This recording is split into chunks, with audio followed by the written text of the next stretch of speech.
Broadcasting from Cincinnati, you're listening to the Ringside Reporter podcast. All the news from the world of boxing right here. Well, I'm talking to you the way I want to talk to you. Now, here's your host, Eric Lorda.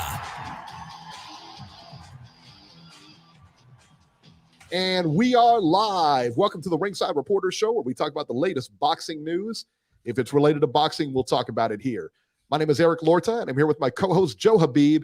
And we got a great show for you today. And if you want to call and ask questions, you can call in right now, 323-870-3857. And today, we're going to talk about, is Lomachenko the front runner for Kambosos? We'll let you know. We also got an update on the Canelo situation. Is he going to sign with PBC? Is he going to sign with Matchroom? We'll let you know about it. But first, we get started with ESPN Plus, the big one, Kell Brook versus Amir Khan. This was a big fight maybe 10 years ago, but hey, listen, man, it happened yesterday, and it is what it is, man. Kell Brook wins by TKO over Amir Khan in the 6th round. Brook looked good in this fight. You could tell he waited a long time, and nothing else mattered to him but this fight. I mean, I've never seen him that motivated. He wanted to get in there and prove a point. And you could tell after that 1st round, man, there was nothing. He was going to win this fight. He just had that kind of drive. You could see it, you know. He wobbled Khan in the 1st round, and it looked like Khan never really recovered, I don't think. I mean, I thought Khan would have an edge in speed here, but that really wasn't the case. Khan looked a lot slower than he used to be. Brook put a ton of pressure on him and didn't worry about getting hit. I think he felt Khan's power early and just didn't care. I think he decided he was going to walk right through it. Khan didn't seem to have anything that could really keep Brook off him or anything like that. Brook seemed to hurt Khan at least once every round. Either he wobbled him or he buzzed him. There was something every single round. In the 6th round, Brook hurt him again, and the referee jumped in and stopped the fight. You could say that the fight was stopped a little early, okay? You could say that, but honestly, I think it was a good stoppage. Khan was offering up little resistance. He wasn't going to win the fight. His face was getting smashed. So that was, I mean, yeah, to me, it was a good stoppage. Like I said, you could have said it was a little early. I get you. I don't hate that, but it just wasn't, man, look, it wasn't in the cards for him. I don't need to see, the guy was beat, put it that way. Khan said after the fight that the love of the sport is no longer there. He didn't say he would retire, but it sounds like that's where he's going, man. Kell Brook looked very good in this fight, looked very sharp. But let's remember it was a shot, Amir Khan in there. And Amir Khan was shot. Make no mistake about that. He couldn't, he had no more speed. He had no punch resistance. He had no real movement. Everything seemed to be gone. The reflexes were gone. Everything seemed to be gone. I hope that Kell Brook, personally, I'd like to see Kell Brook go out on top. This was the biggest fight that he had. He wanted this for so long, man. I mean, when they talked about 18 years that he wanted this fight, he said he was better than Khan, and he said he just never got the backing. He never got the promoters behind him because he didn't win that medal. You know what I mean? But he got his revenge last night, man, and he's got to be on top of the world. There's already talk about him fighting Chris Eubank Jr. I hope he takes it. I hope he takes this, and I hope he rides off in the sunset. Notorious VC said, I picked Khan. I absolutely picked Khan in this fight. I didn't think that Brook had anything left. I mean, he's taken some big punches, some big fights. I didn't think he had anything left, but I'll be honest with you. I said I was picking Khan, but I was definitely rooting for Kell Brook. And did you watch? I don't know, Beeb. Did you catch the gloves off? The gloves are off or whatever. Yeah. That was good, and you could see. And I think who's the guy that hosted again? Johnny Nelson. Johnny Nelson. That's right. Johnny Nelson said that Amir Khan definitely won that event because he's so media savvy and everything. And you could see Brook. Wow. Like you said, man, Brook was just, he was flustered at times and everything like that, but you could tell that he just wanted this fight, man, so bad. Here's the thing. People sometimes misconstrue when a guy is in somebody's head. I've said this before. Sometimes it's a good thing when you let somebody in your head, because that makes you think about that person all the time, and you're focusing on that person all the time, and you're almost obsessed with that person. And sometimes, not sometimes, in a lot of cases in a big fight, you have to be obsessed with your opponent, right? Because once you become complacent, Yep. ball game's over right then and there. So what I said after that, gloves are off. Yeah, he's in his head, but he lit a fire under him, right? Yeah. That's like poking the bear, right? Kept poking, right? And what happens? Sometimes Almost that like bear. he was talking down to him. Did you Oh, get very that condescending. Very condescending. Very condescending. Very man. condescending. And I Brooke didn't just like that at all, man. Brooke just took that and kept letting it, soaking it in, and he unleashed all of that ferocity, right? All of that rage on fight night. And Khan going into that ring before the bell even rang looked like he didn't want to be there. Looked like he didn't want to be there.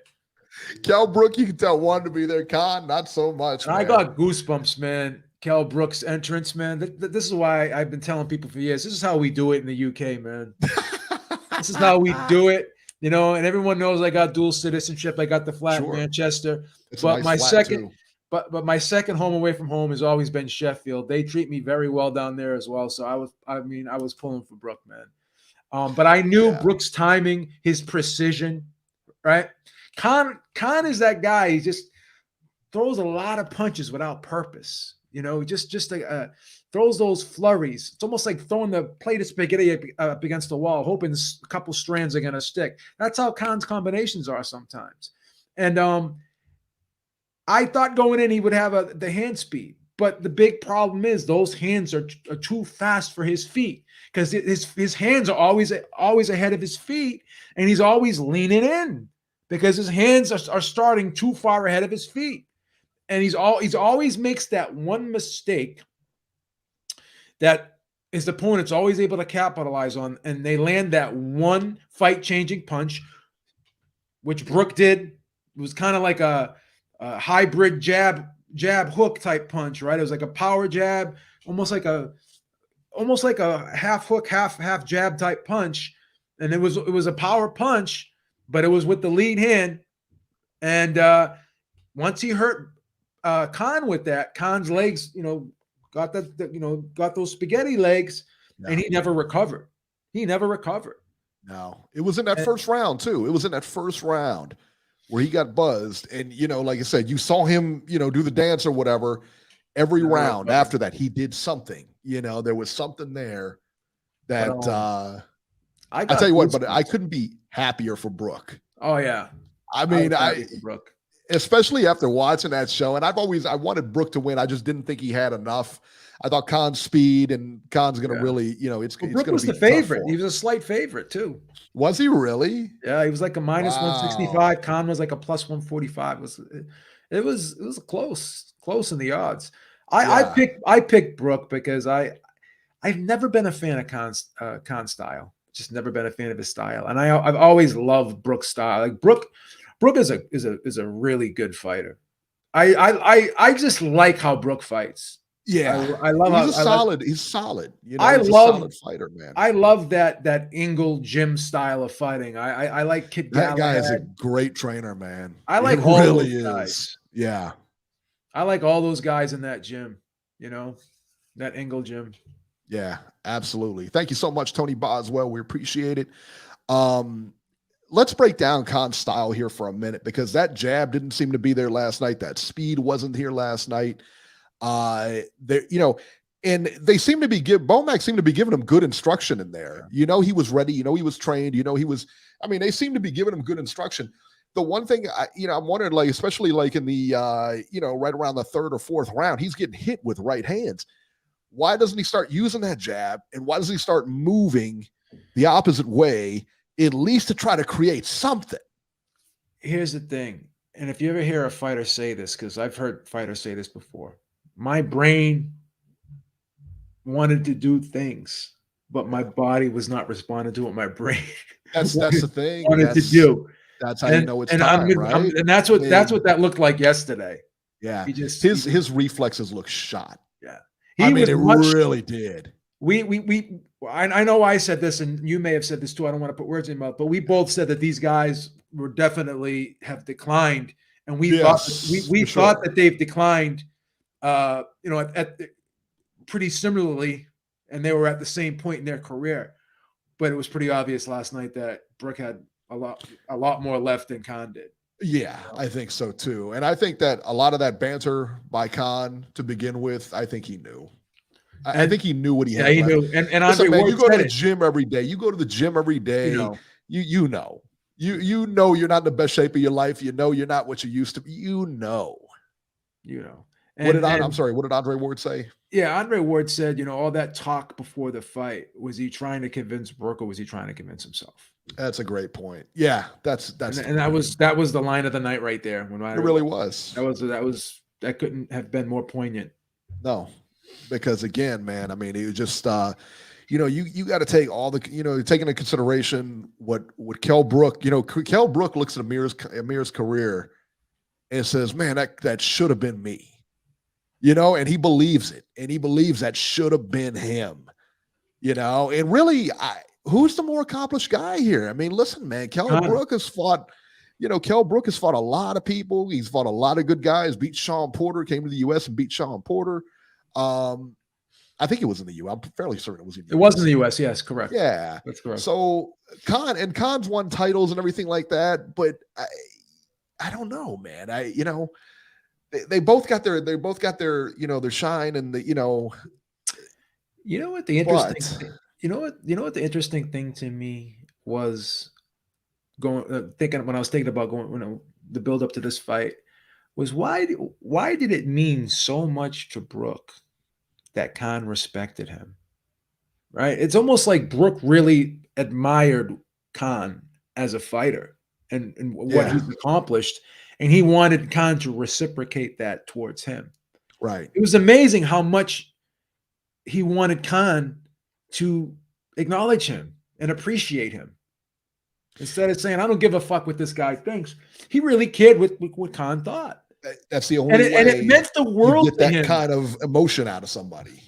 And you could see that it meant the world to him when Khan finally did acknowledge him after the fight. He just face fucking lit up. It glowed. And obviously we're analysts. We're supposed to be unbiased, but we were both rooting for Brook yesterday. I was. It's hard to not. And you probably didn't watch this fight because the misogynist that you are, but Tasha Jonas. Was that on there? I cried a little bit when she won her world title, man. Oh. I was happy for her, man. I choked up a little bit, man. The Beeb has emotions, man. You soft, man. Look at you. I mean, you straight soft, boy. You a straight sucker. It's okay, Lois. I don't need the tissue. I don't need the tissue, Lois. Okay. But it was emotional, man. It was emotional. She finally won a world title. Yeah. I didn't even know that fight was on there last night. Of course you did. I think we fast forwarded through that one. Of course you did. You were that's when you were at the stove with the Jiffy Pop, man. I was making the popcorn for the real fight coming up. Horrible, man. Views and opinions of Eric Loda HR are not reflective of Ringside Reporter or Beeb Industries. Notoriously acknowledge me like Roman Reigns. And he's got it always says acknowledge me, or something like that. I think. Oh yeah. Yeah. That's funny, man. I'll tell you, man, I think Khan does retire after this fight. Oh yeah, he's not coming. I really do. Fight again. There's no way. Yeah, he's not there, man. He's done, bro. Yeah. Yeah, I think so too. He's done. And I think I think he wants to hold a press conference to announce it or whatever, whatever they do now. That's understandable. And I think that's fair. That's understandable. I wonder what, and I didn't see it. I wonder what Bomac's reaction was to it. Crawford didn't look too pleased after the fight, but I wonder what their reactions to this were. you know. If you go on YouTube, he was being interviewed after the fight, and he was gracious. You know, he gave Dominic Engel credit and everything. He said they were well prepared, and yeah, there was no bad blood at the end, and everyone acknowledged everybody. It was nice. I wonder, you know, in the camp, and again, we'll never know this, we'll never see this or be privy to it or anything like that. If they knew going in what kind of trouble he was going to have in that fight, they would have to, right? You know. If Bomac's getting 10-20% of the purse, Khan's getting like 3-4 million. I mean, you're not gonna turn that money up. No, you're just not gonna do it. That's the thing, and I don't know that anybody. You know, there's very few trainers that will let you know when they're getting that much money that you got no shot in there. You know what I mean? Lou Duva once said years later, when he sent Johnny Bumpus into a fight, he goes, "I knew he was shot, but he still sent him in there." And that Lou Duva he was on the Olympic training team. He was a highly regarded trainer, right? Look at all the champions he trained, and he admitted he sent someone in their shot. And I think trainers know. You know who would never do that? And I believe this is Bredman Edwards, the Julian Williams' trainer. Yeah, I agree with that. He would never do it. He's a straight shooter, that guy. He's one of the guys I respect the most in boxing. For sure. Have conversations with him before, and we've disagreed on a lot of things. But I truly believe that, you know, I asked him some tough questions, and you know, he answered them really honestly, and I believe that guy is a real one. You know. Yeah, I believe so too. And I mean, sometimes it's and it's always about money, and it's always about this and that. But I agree with you. I don't know that he would send. There's very few people that would send these guys out. And then when I get in these arguments with these tough guy fans online and say, this guy quit, this guy should have done this guy should have done that. You know what I say to them? I turned it around them. I said, well, if that was your son in the ring and you were training your son and you were in the corner, what would you have done? Would you have pulled him out? Would you have let him risk his vision in his eye, or, you know, have him get a concussion or be at risk of brain damage? What would you do if that was your son in there? So. Yeah, I agree. Tony Boswell, thank you. He says, any thoughts on Mungia winning? Yeah, we're going to get to that fight here in just a few minutes, actually. So yeah, man, it was great to see Brook.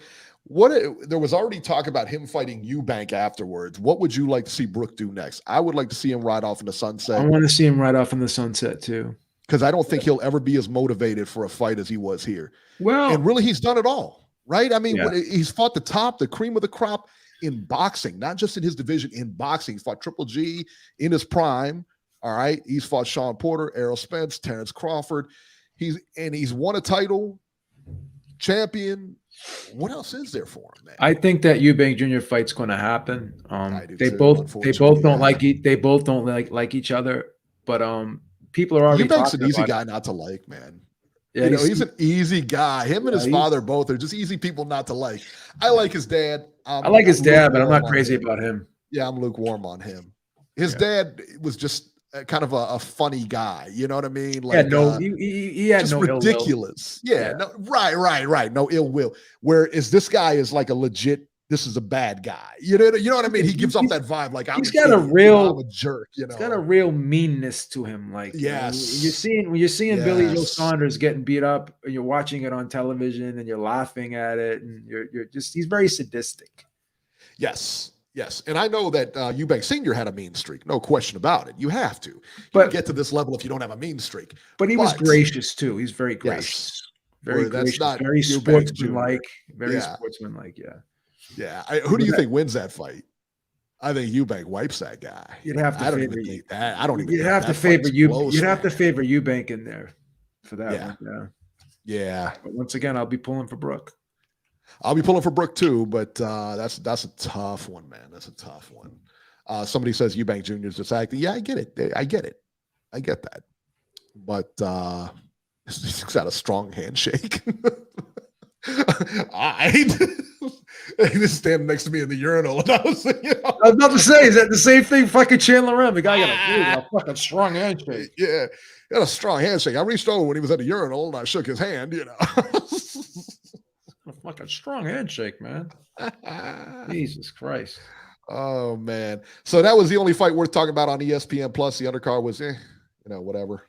Tasha Jonas.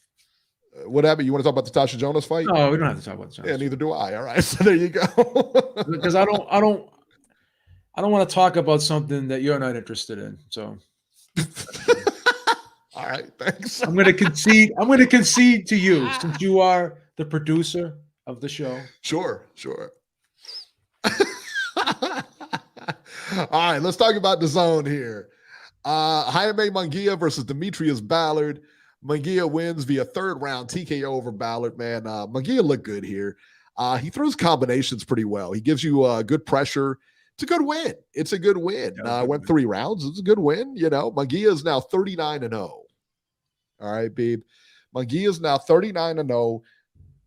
Exactly what are we waiting for here? Are we going to get this guy a title shot against the top or just a top guy? He's not, listen, man, he's fighting a lot of guys. He's fought some, good guy, Terriano Johnson, but those guys they're not what they were. You know what I mean? He's fighting them way past their expiration date.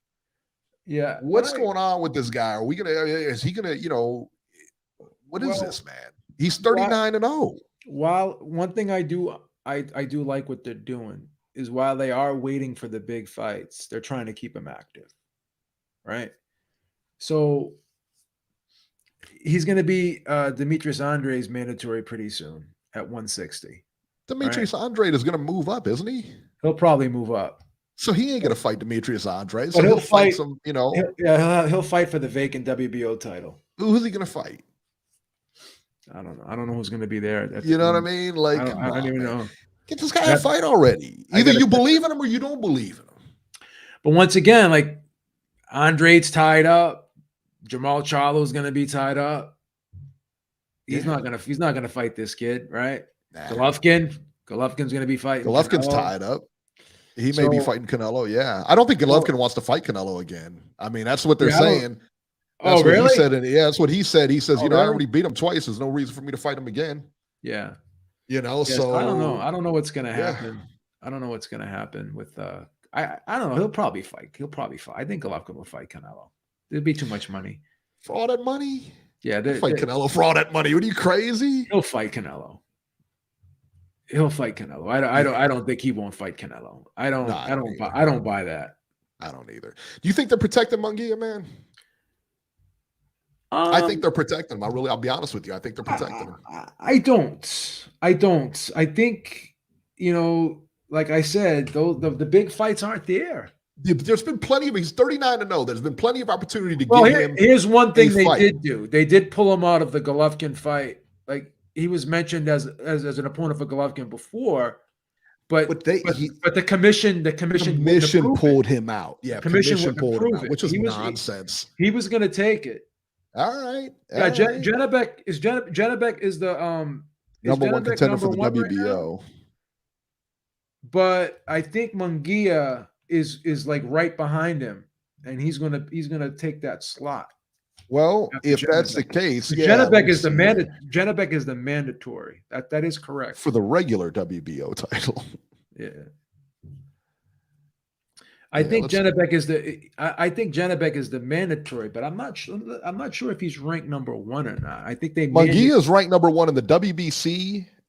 There you have Charlo there as a champion, and he's also for the WBO, and that's he's ranked number 1 in the WBO too, right? Yeah.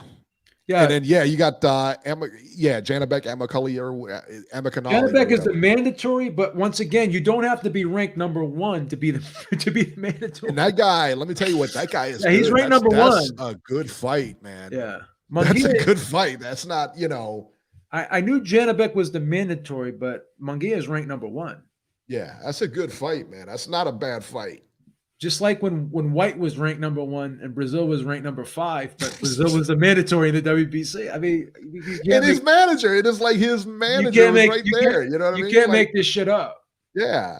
Yeah, but Mungia is ranked number 1 by the WBC and the WBO, so he will eventually be getting a title shot.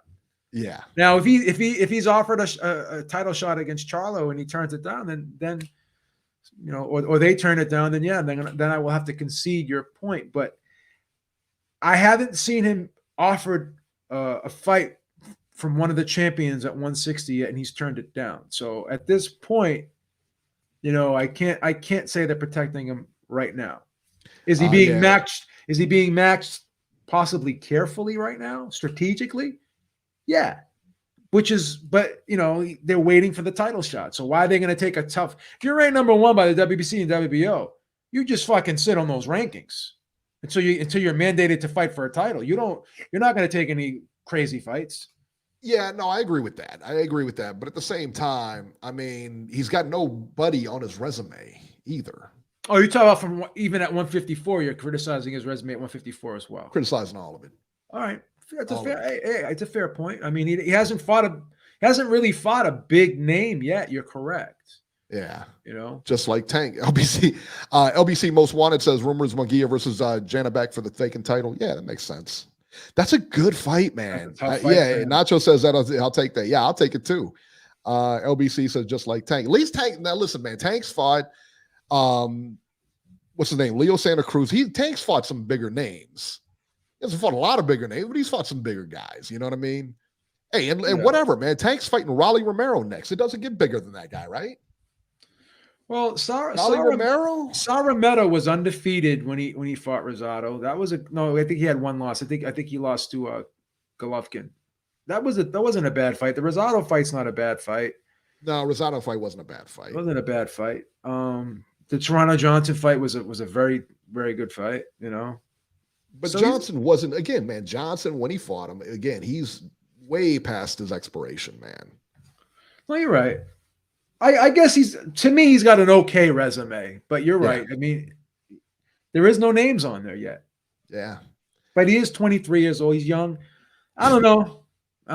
I guess you're right. This is the year for a big fight. Same thing with Chris Eubank Jr., though, right? He's got Billy Joe Saunders. Which he lost to. And he lost to. And he's got, what's his name there? Liam Smith, wasn't it? Was that the other guy? The guy that Frost fought. Oh, Groves. George Groves.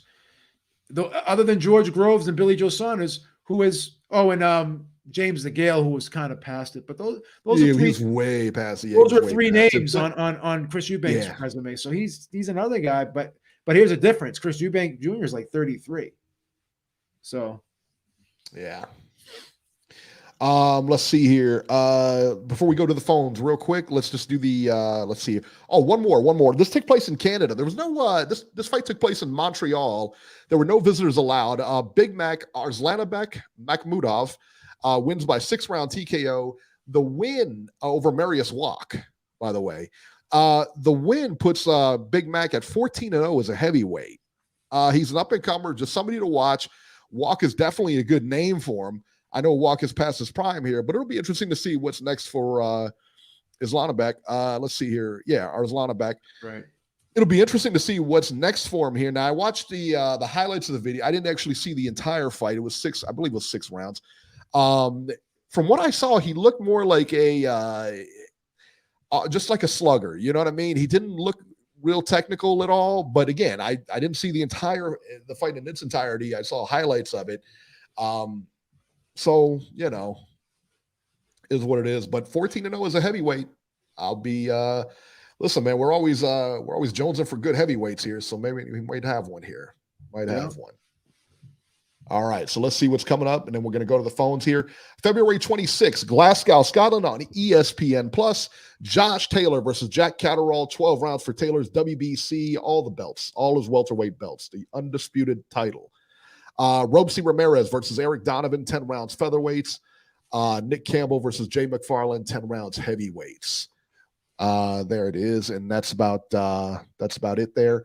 Now, before I come back to that fight, February 26th, also Las Vegas on Showtime. Chris Colbert versus Hector Luis Garza, 12 rounds of WBA junior lightweight eliminator. Gary Antoine Russell versus Victor Postal. That's a good fight. I'm looking forward to that fight. That is a really good fight. Very good fight. On the undercard, also, Gerwin Anakahas versus Fernando Martinez, 12 rounds, junior bantamweights. Yeah, this card is stacked here, man. Yeah.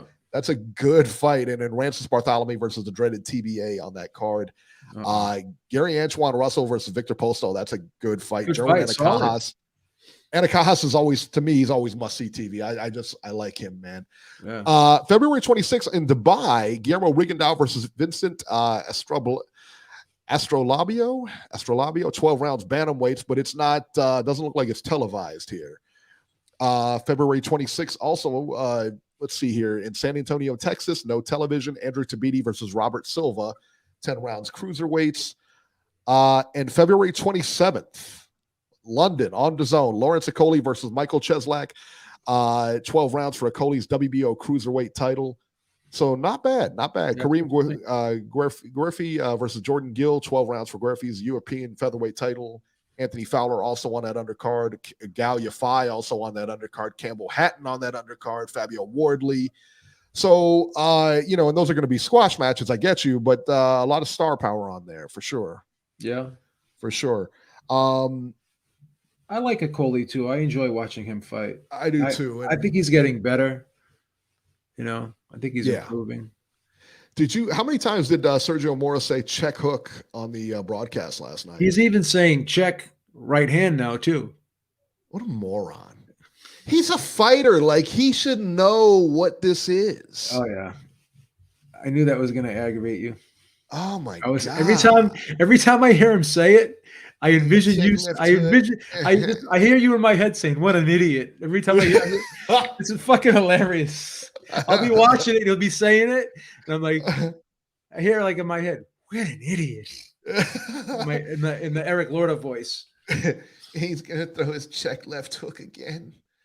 All right, so the ESPN Plus card, the Josh Taylor versus Jack Catterall. Catterall is the mandatory here for the belt, for one of the belts anyway.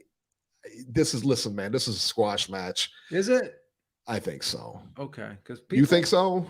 I thought so, but people are telling me Catterall's he can present problems. I don't think he's gonna win the fight. Put your money where your mouth is, son. Yeah, you know what I mean? I don't tell him to put the money where the mouth is. I don't see it, but I'm hearing things about Catterall could be a tough fight. I don't know. Yeah, Catterall's getting smashed. I don't see it. I just don't see it. No, I don't either. He's getting smashed. He's getting put out early.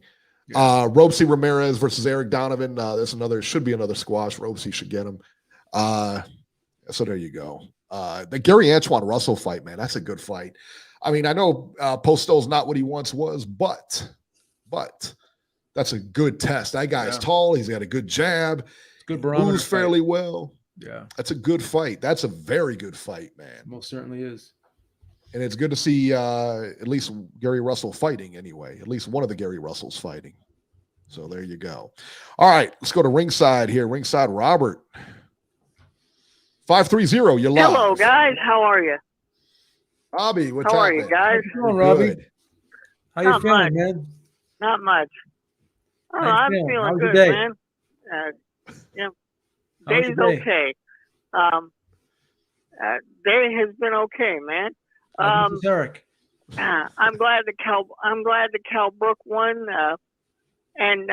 You guys are talking about Chris Eubank. I would love to see Kell Brook fight Conor Benn. Never happened. I think that would be a much more.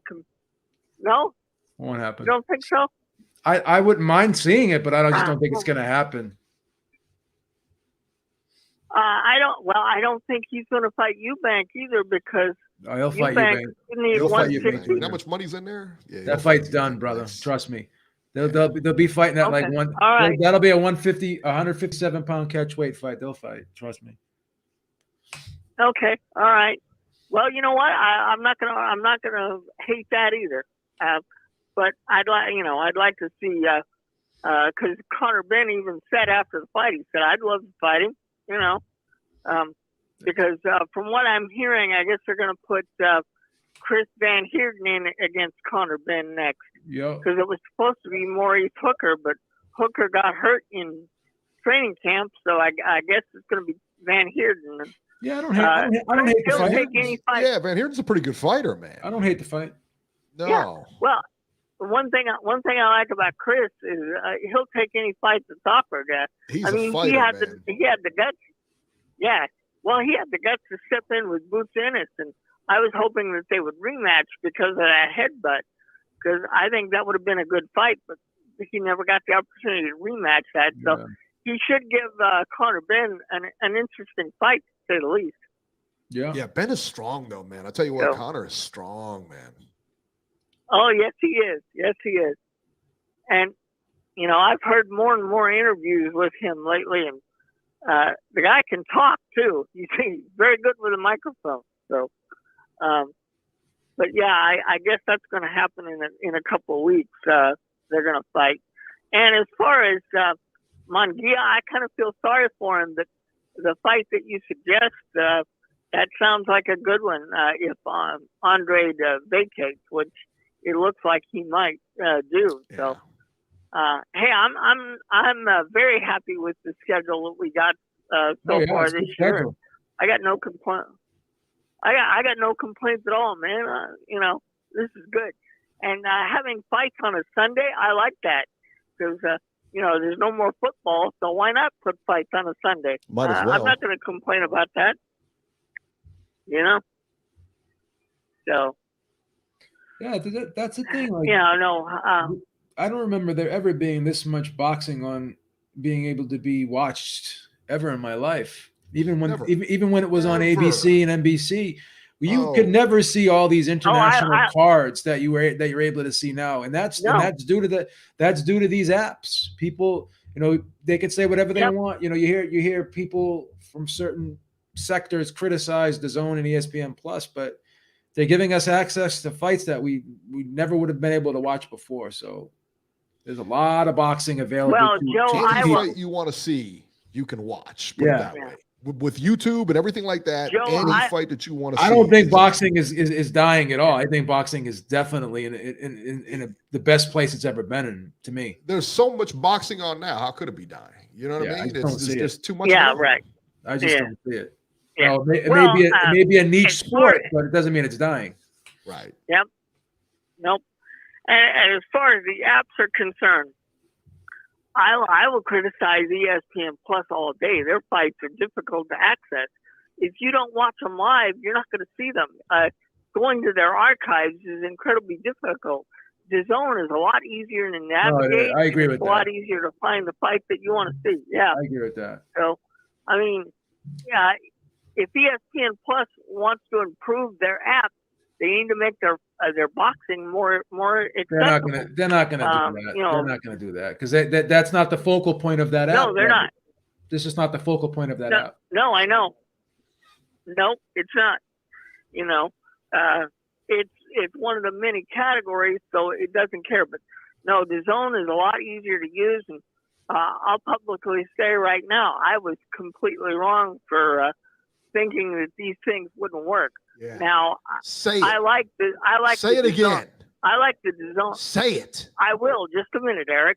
I like the DAZN app because it's a lot easier to use. ESPN Plus, I'll criticize all day. Robbie, who showed you how to use the DAZN app? You helped me with that, Beeb, and I thank you very much for that. Barry Horowitz. Barry Horowitz. It was the funniest thing. We're on the phone, right? And he's sitting there yelling at his mother. Oh, I'm going to talk to Joe. He'll figure it out for us. Jesus. Poor Mrs. Eric, man. It's like she doesn't do enough over there. My mom's good people, guys. So. Wasn't it her birthday? Wasn't it her birthday a couple weeks ago? Yeah. Yep. Yeah, it was. Yeah, you take her out to dinner? January. Yep. Would you get it for her birthday? Yes, I did. Matter of fact, yeah. Did you pay? We went to Olive Garden, Did you go Dutch? What happened? Yeah, split the bill. You know they split the bill, Dutch. She paid. She paid for Robert. Of course not. Let me find out you told her you left the wallet at the house. He did that, Clay. He did that move. Oh, give me I forgot my wallet. Mom. Give me a break. Give me a break. Come on, guys. Find out you pulled out that credit card and it got declined. Let me find out that. No, of course I paid, man. Give me a break. That has nothing to do with boxing, by the way. So come on. Yeah, too bad, but I mean, if we're trying to shout out your mom here, if man. you were the producer of this show, you could have a say. But since you're not the producer of this show, you have no say. That's cold-blooded, man. That's messed up. I know that, guys. I know that. All right. You know. No, I'm very happy with don't try what to you got censor going us. on. Yeah. And one more thing before I leave. Dillian White, please sign your contract. What the hell is the holdup? Don't worry, he's gonna I sign mean, come on. Don't worry He's about got to it. read the I contract. read Man, him. somebody read it for him. I don't know. I mean, it's a big contract. Well, they say there's a Monday deadline for him to sign it because Wembley Stadium is all set to host it, but they don't want to commit to it until he signs the contract. Sign it, Robbie. Take it easy. Stop being don't stop acting like a Coppinger, man. Yeah, you don't want to do that. Don't be a drama queen. No. Every time I read my Coppinger, I've got to find a second source because half the things he says, I can't believe. Oh, that's terrible. You can't say that about him. That's not nice. That's yeah, I'm all for, whipping people and everything, but that's going too far, Robert. No. Eric, be honest. How accurate is Mike Coppinger when he puts out a story? I don't know. I don't have a barometer. I don't know. What do you think we do? We count all the times Mike Coppinger, like we have I got nothing else to do than to follow Mike Coppinger around and count his mistakes. Like when you were on the show and we had that interruption counter. We don't have a right or wrong counter for Mike Coppinger. We should put one up though. I mean, come on. If you read his recent articles, he's got this Canelo deal signed, sealed, and delivered. Nothing is signed, sealed, and delivered yet with that. No, Canelo even came out. Yeah, Canelo even came out on it. So yeah, crazy. I mean, Canelo Alvarez is the man in boxing right now. He's going to do what Canelo Alvarez wants to do, no matter how much Mike Coppinger wants to write that this is done. Canelo will let you know what he's going to do and when he's going to do it. Thanks for letting us know that, Robert. Sources. I think he meant to spell sources. All right, Robert. Jeez. We're gonna get running here, man. All right, see you later, guys. All right. Make sure you pay. I will. Make sure you pay. He said his card got declined. Buffalo, New York, 716. You're live. 716, you're live. Maybe you're not. Maybe you're not. I don't know. He was at the drive-thru ordering food. Corey used to do that. Yeah, can you guys come back to me in like 5 minutes? Like, no. Like, I got Why not? Yeah, let's just put the show on hold. Well, why not? What are you doing? Maron. What are you doing? All right, news and rumors here. Floyd Mayweather appeared on a show called the Pivot Podcast, whatever that is. I guess it's got like some pro athletes on it or whatever. While he was on there, Mayweather confirms that he hasn't paid Logan Paul. He said, quote, "This comes with the territory," said Mayweather. "To them, that's real money. And I like the YouTubers. The money on the back end is enough to pay, on the back end, though, is from pay-per-view takes a while. Nothing comes right away. I'm still collecting checks from 7 or 8 years ago." I don't believe that. They just hate when the table is turned. Be happy with the biggest payday you ever got in your life. What a deadbeat. What a deadbeat, man. Like, who doesn't pay? Well, I think what Logan Paul is talking about is the pay-per-view revenue that the percentage of the pay-per-view he was supposed to get. Really takes that long? Takes that long? I don't think it does, but I think what Mayweather is doing is he's trying to slow pay him a little bit. Yeah. Yeah, because he's got IRS problems and but Mayweather, he's not very liquid. And he's got to sell a couple cars to pay him off. Yeah, and then people are saying, well, why does Mayweather have to pay him? Because Mayweather was the promoter of the event. He's a promoter. That's his event. That's why you always want to go through a commission. That's why you always want to go through a commission, man. I agree. Yeah. Not good, man. Not good. Everybody gets on Dana White for underpaying fighters and everything. This guy doesn't even pay his fighters. You know, he doesn't pay. Mrs. Car payments. Doesn't pay people who Stiffen jewelers and all Stiffen that jewelers, stuff, doesn't pay man. people, like not paying landscapers. A lot of people coming after this dude. Yeah, right. Jeez. Insane. Manny Pacquiao, Beeb, your boy, is trailing in the Filipino presidential race, and he's trailing pretty bad from what I understand. So if he wants to be president, he's probably gonna have to wait here. He says he's trailing, but he's not withdrawing yet. But it's almost like, once you're trailing that bad, you're not making it, son. He said he'll stay in for a little while longer. Ferdinand Marcos Jr. is leading the race there. But listen, man, I wouldn't count Pacquiao out. I'd count him out this time, but I wouldn't count him out again. He had to run a couple times for Senate. Before he actually got in.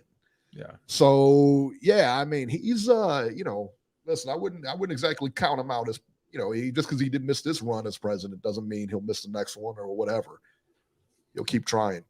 Mike Coppinger says that Vasyl Lomachenko is the front runner for George Kambosos. And that fight will take place in Australia. Beeb, do you buy this? I don't know. I don't know either. Because Ryan Garcia would be the logical pick, but who knows? Who knows? Every other week, there's a different front runner for a numerous amount of fights. So, given Copper's track record, I'm highly skeptical that Lomachenko is the front runner. Right. Because I think it's the toughest fight. I think it's by far the toughest out of fight. Haney, Garcia, and Lomachenko. Why? Like Lomachenko's. I think Haney and him are 1A and 1B. We talked about this on the roundtable, and I'll be brief. A lot of people are criticizing Haney, saying Haney's outpricing himself, this, that, and the third.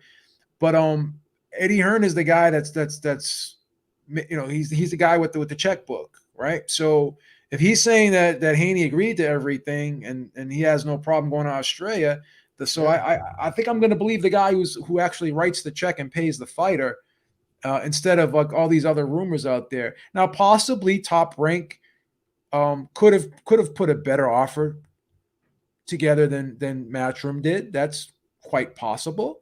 Just like, Top Rank and Queensberry outbid Eddie Hearn. It seems like Eddie Hearn's getting out hustled a little bit as of late, right?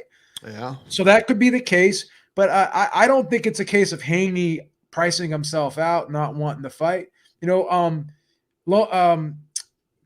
is definitely the A-side fighter in this scenario here, but he has a B-side promoter. With all due respect to Lou DiBella, Lou DiBella is a promoter, doesn't have a network deal, doesn't have the piggy bank and the checkbook that Top Rank and Eddie Hearn has via DAZN. So they're going to have to be given offers. They're in no position to make offers. They're not in a position of power in terms of making offers. So whoever is the highest bidder possibly will get that fight. Yeah, I think, you talk about I think Haney and Lomachenko are probably the two toughest, and Ryan Garcia is no cakewalk for him either. I think that's a winnable fight for Kambosos. I don't think he beats Lomachenko. I know he doesn't beat Haney. I don't think he beats either one of those guys. I don't think so either. Yeah. I want to see Haney and Lomachenko. This fight will never happen, but it's a fight I'd love to see. Yeah. I just want to see Haney get a big fight. I do too. He deserves it. He deserves a big fight, man. He does. If you ask me who I want to see Kambosos fight next, I want to see him fight Haney next. Yeah.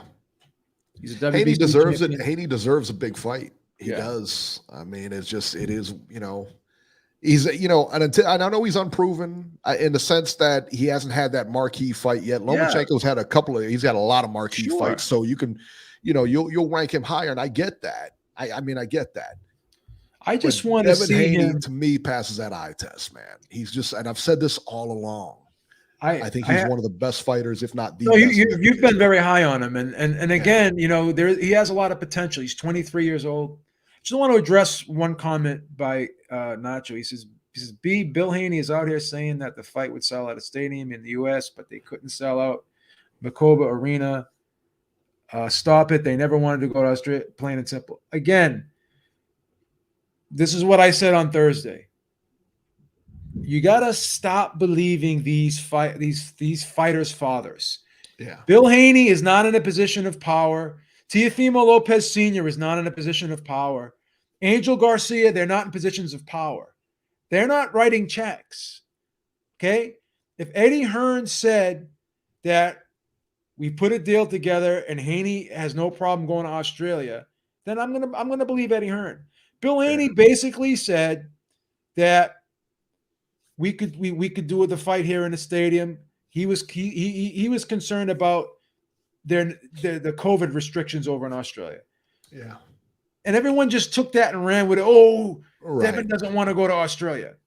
Again, I just don't believe that Devin doesn't want the fight. I just don't believe Devin said he was openly, he said openly he would go to Australia, you know, and they know, I mean, they're not stupid. They know he can't sell out a stadium We got to stop believing these fighters' fathers because they're living vicariously through their sons, right? And that's that. Teofimo Lopez Sr. said that Teofimo Lopez, his next two fights are going to be on pay-per-view after the Kambosos fight. So are we supposed to believe that now too? With that, yeah. Come on, like stop believing what their fathers. What? Right. And then Bill Haney says, "Well, I'll go into my pocket." Well, you're gonna pay George Kambosos? He's got that deep pocket, you know. Come on, brother, right? stop. Yeah, stop it. Eddie Hearn's got a $200 million a year deal with the Zone. I mean, you seen Eddie Hearn's house? He's got this. Don't worry about it. Don't worry about it. Yeah. Let me see what I got in my wallet. Let Eddie Hearn write the check. Eddie Hearn writes it. I'm going to believe the guy who's writing the checks. Brian Arabali says, is it true that Tio Jr. has joined Eddie Reynoso? I haven't heard that. It's a rumor, but it's not official. Is it a rumor? I haven't even heard that rumor. Yeah, I've heard the rumor, but I don't know. We'll see. Yeah, I don't. That's, to me, that might be a long shot because, you know, him and the father are very close. No matter what you think of the father or whatever, him and the father are very close.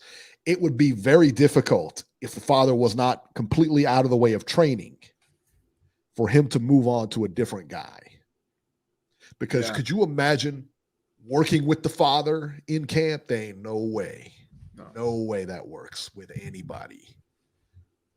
No way. Yeah. Coppinger is also saying that Canelo is close to signing a deal with the Zone to fight Bivol and Triple G. The deal's not signed yet, obviously, but they said that he turned down a deal with PBC for Charlo and Benavidez. Now, Canelo came out and said, listen, unless you hear it from me, it's not true. Nothing is true unless you hear it from me.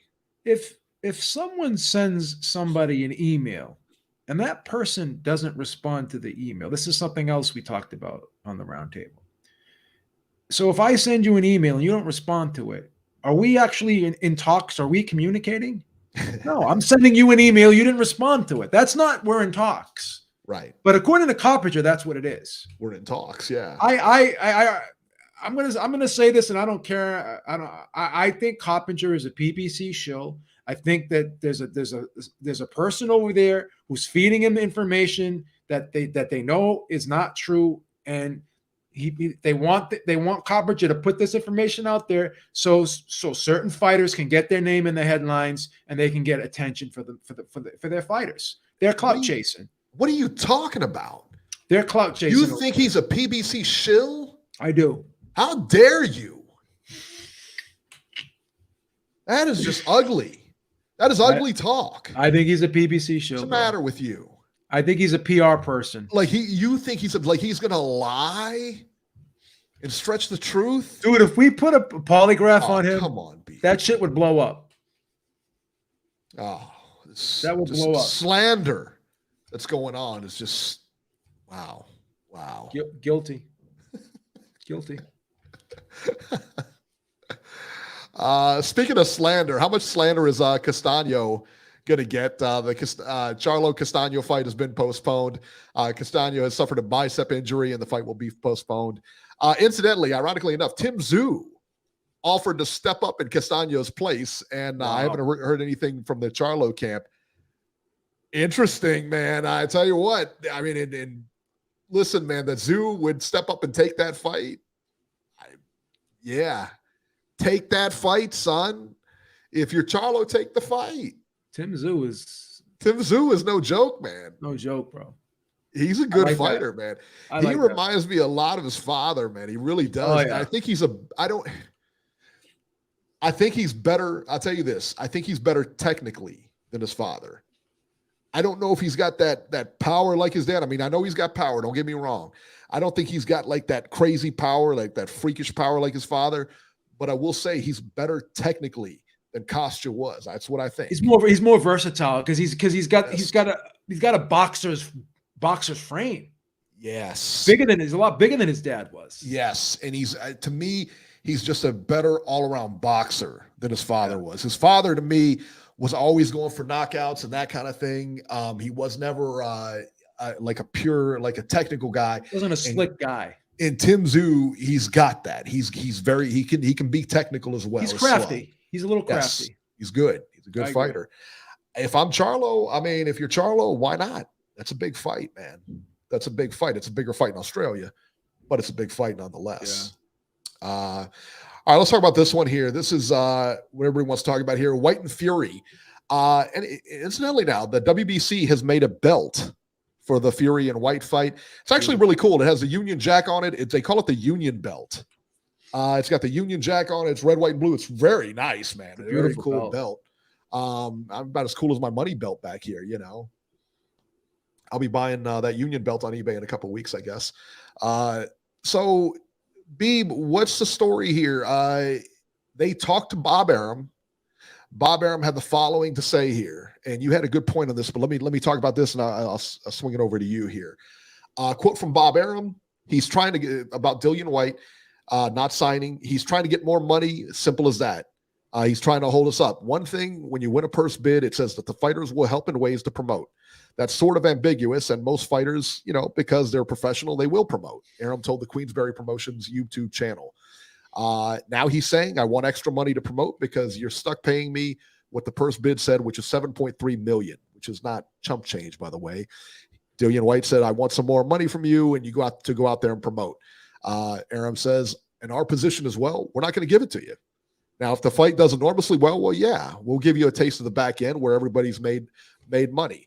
But we're not going to be put in a position where you're threatening us to not participate in the promotion. If he doesn't, he's a fool. Because, again, there's always tomorrow. And even if he loses the fight, which he figures to do by participating in the promotion, he builds his own image and his own career. And secondly, and even more important, he really needs the exposure from the big fight. And his threat is that he's not going to avail himself to that exposure. He's right. Arum is 100% right. And if you don't promote the fight, you're an idiot. I mean, you're a complete idiot because, again, you're promoting yourself. You're making 7.3. If you represent yourself well in this fight, you can make who knows how much more. You know what I'm saying? Yeah. Nobody, I tell you what, Dillian White may be a big deal in the UK. Over here, he's not much. Tyson Fury is a big deal in the UK. He's also a big deal here.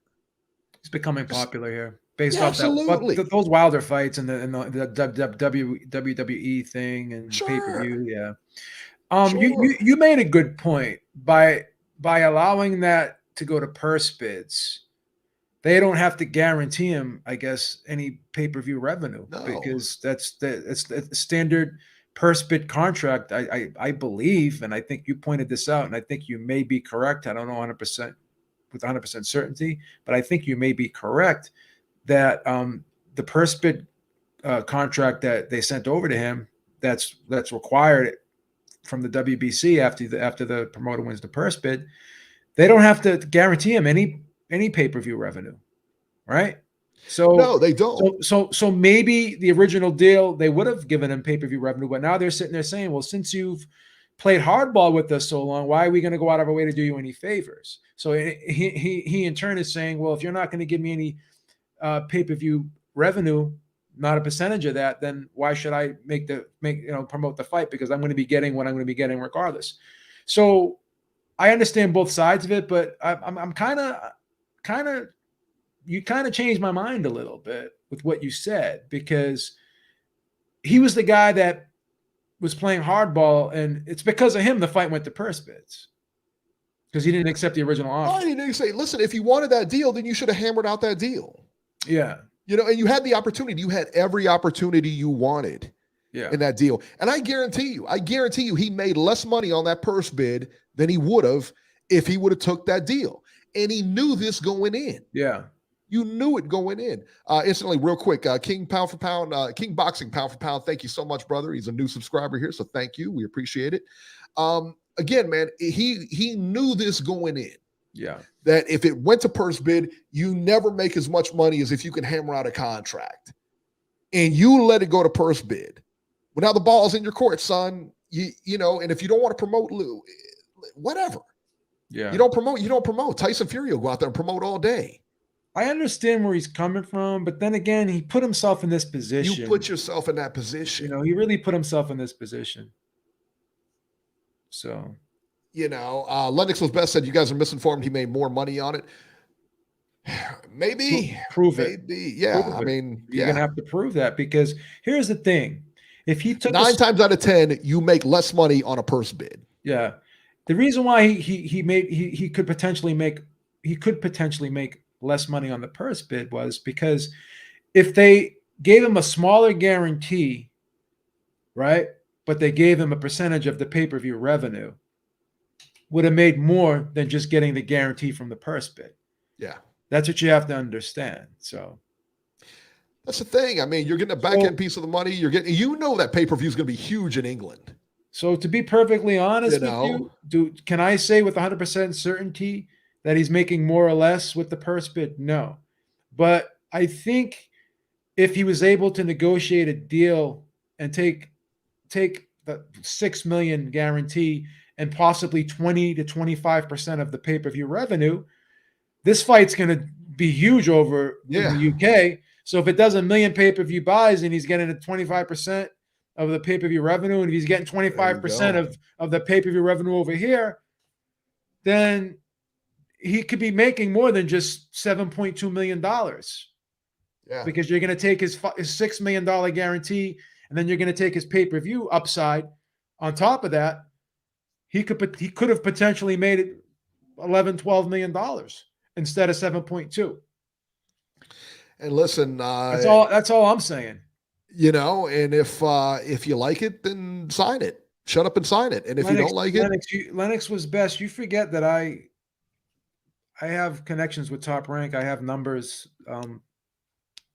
There was potential for him to get 20 to 25% of the pay-per-view revenue from what I was told. So that's all I'm trying to tell you. There it is. Yeah, I mean, and you know, again, you're just shooting yourself in the foot, you know, by not promoting this fight. I mean, you really are. I mean, you're just shooting yourself in the foot. And you know what? If he doesn't sign that contract tomorrow and this expires and Tyson Fury goes his way and Dillian White goes his way, he will never get a title shot. Never. End of story. Who's gonna put him up? He's no longer going to be the number one in the WBC. They'll drop him from those ratings. Yeah, because he refused to fight. They're not going to keep him on there. Yeah. Listen, they made him mandatory for what, 8 years or something stupid? I mean, how many years was he mandatory? He was for a long time. Long time. You know, I don't know how many years, but I mean, it was a long time. Like almost 2.5 years. almost. And then he finally gets his shot, and this is the way you act. Like 2 years or something like that. Not to mention, by far the biggest payday of your career. By far. Has to be. Now, Nacho says he's getting 7+. I heard he's getting 7.2 million, and he could get an extra 4 million if he wins the fight. But once again, 7.3 million is what he's getting. 7.3, it says? Yep, that's what Aram said. Yeah. All right, 7.3. But again, if he took the 6 million and he got a 20% of the pay-per-view revenue, win or lose, once again, it's a better deal. I mean, am I wrong here? I mean, no, I think that again, if he'd have hammered out that deal, you know, listen, this is what you wanted. You wanted to go to purse bid. You went to purse bid. Yeah, because it's a purse bid contract. It's not required that he gets pay-per-view revenue now. It's a standard purse bid contract. You get the split. It's 80-20 of what the bid was. And then the 4 million to the winner. There's nothing in there about pay-per-view revenue. Now, if he took the 5.5 and he got 20% of the pay-per-view revenue, then once again, could have got more money on the back end. That's it. I mean, you really, like I said, man, he shot himself in the foot. And listen, you're getting $7 million. How much? I mean, $7 million, the biggest payday in his career, and he's going to flush it. But Lennox was best is talking about the arbitration. Okay, here's the problem with that.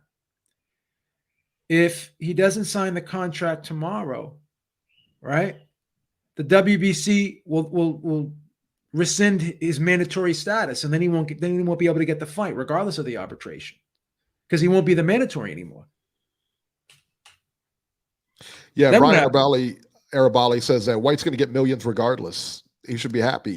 He shouldn't be unhappy and consider himself fortunate enough to get a shot at the ring belt. That arbitration is going to be useless if he doesn't sign the contract tomorrow. Yeah, that'd be useless. And then if that thing expires, no arbitrator can tell a sanctioning body who they have to make for their mandatory challenger. So, what does he talk about? 7.3 plus maybe 4 for winning. What is more than 5? I'm not going to keep repeating myself, because again, right, he was going to get potentially 20% of pay-per-view revenue with that 5.5. Yep. Win or lose.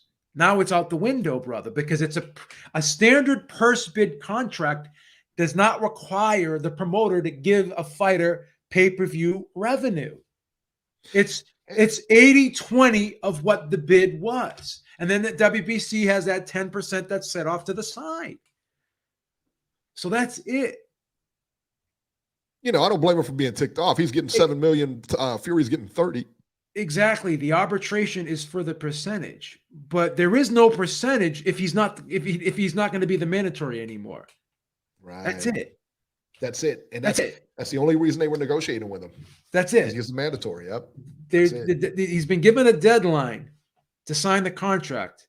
If he doesn't sign the contract, they don't have to fight him. That's what Frank Warren said. They don't have to fight him.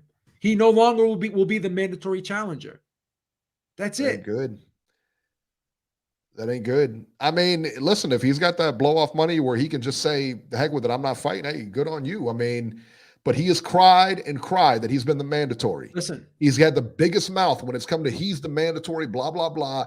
Shut up and sign, or you'll never get this opportunity again. And if you don't get the opportunity again, I don't want to hear you crying about it, because you had it and you blew it. I have no problem with him trying to get more money. I just don't. I have no problem with it. But, the situation is what the situation is. And you did make it more difficult for yourself.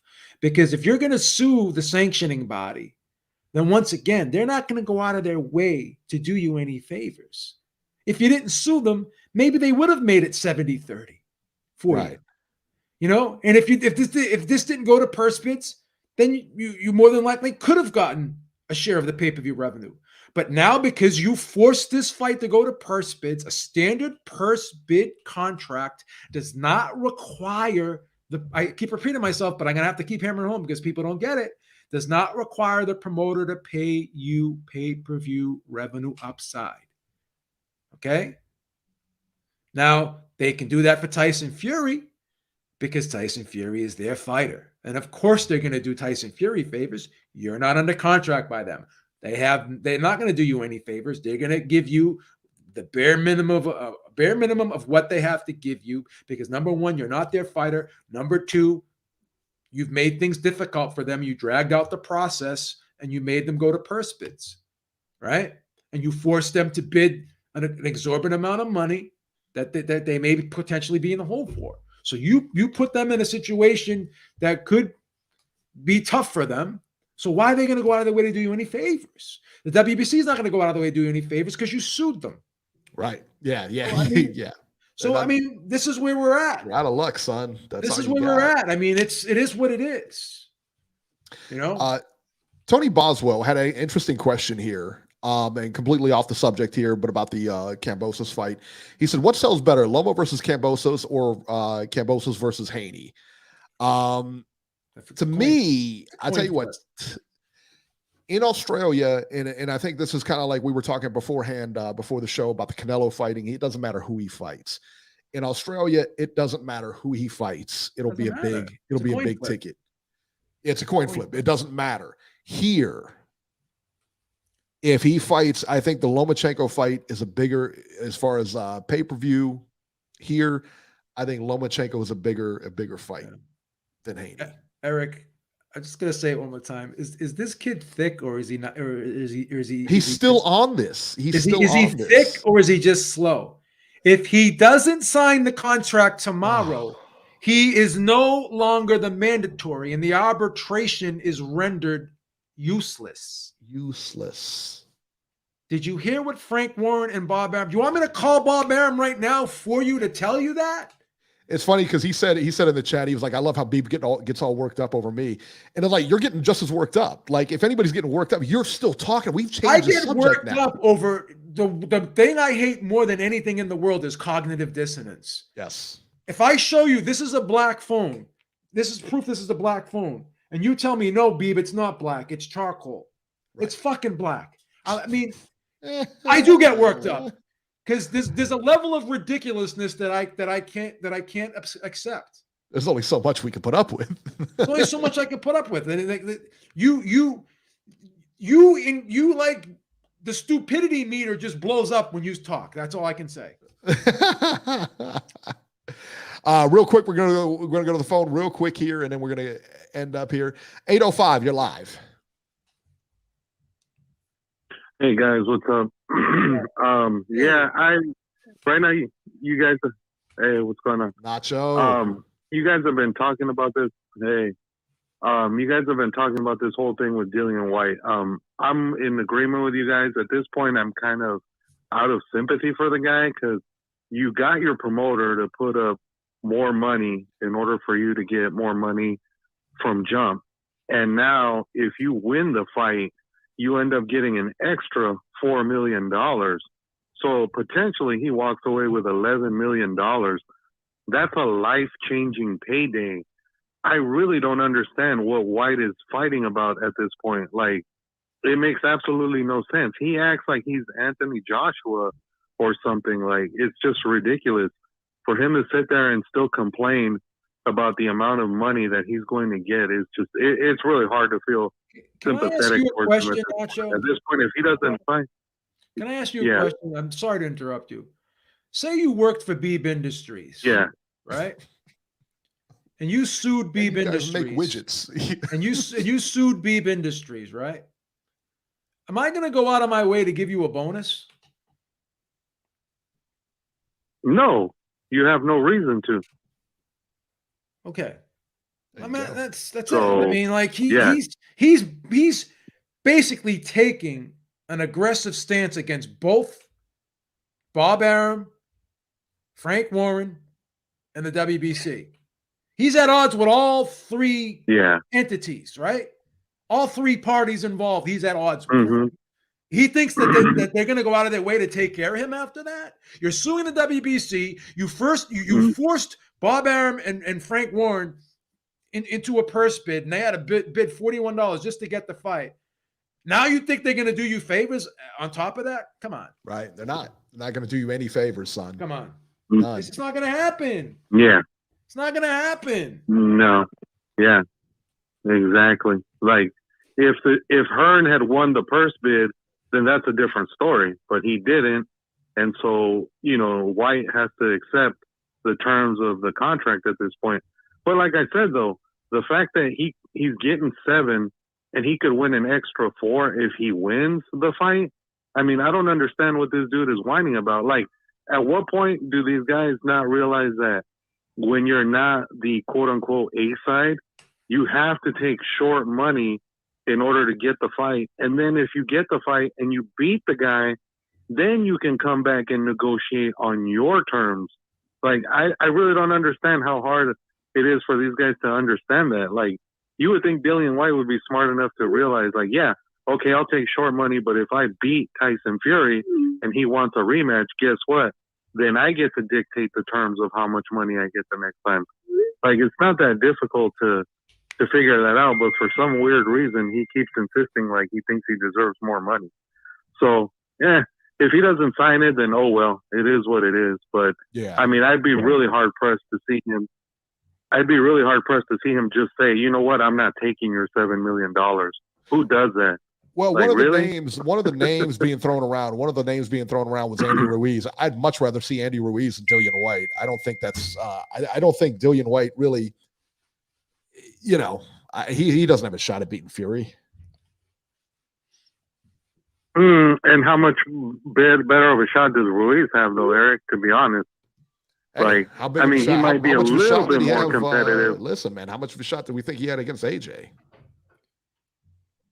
True. You know? Yeah, So, that's very true. Yeah. All right, Nacho, we're going to run here because we got to wind up the show here. We're going to wind up a little bit early here. So thanks for calling in, my man. Nacho's always got the good calls. So yeah, man, Ruiz can Brian Arbali says Ruiz can beat White. Yeah, he can absolutely beat White. You know, listen, man, anything can happen when you get in there. Anything can happen. Yeah. You know, so that's what you got to keep in mind, man. It is, you know, it's one of those things. All right, guys, that'll do it for this edition of Ringside Reporter. As always, you can catch Joe Habib on Twitter at JHabib1 and find our YouTube channel at ringsidereporterlive.com. You can find me on Twitter at ringside73. And a big thank you to JC. A big thank you for the JC. So we appreciate it, man. Thank you so much for the super chat. We appreciate it. And we're going to catch you guys next week. All right. Should be lots of news next week. So, all right, guys.